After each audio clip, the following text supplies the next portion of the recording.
això farà que algo que està tan imbricat en la política d'esta Diputació, que té tanta repercussió social com és el Castelló Sènior, puga seguir realitzant-se des d'uns preus populars que són molt assequibles per a la població. Tots diuen que és més barat anar al Castelló Sènior que quedar-se en casa. Continuen hi havent aquests preus populars, però el sector també té una clara possibilitat de millorar les condicions per a donar els serveis oportuns a aquesta tercera edat, aquesta gran majoria de castellonencs i castellonenques que ja es mereixen aquests paquets vacacionals i que de nou tindran així en la Diputació de Castelló, com en moments difícils que no n'hi havia en altres llocs, van mantenir, ells van saber també comportar-se d'una manera responsable. Doncs anem a fer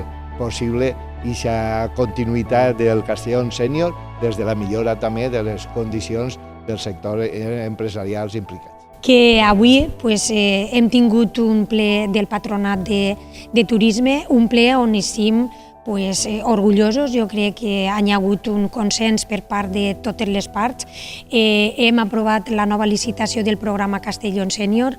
Des de la Diputació hem treballat moltíssim per recollir totes les reivindicacions que des del sector sempre se mos han fet saber i tenim i estem segurs que milloraran les condicions per a totes les empreses que participen en aquest programa.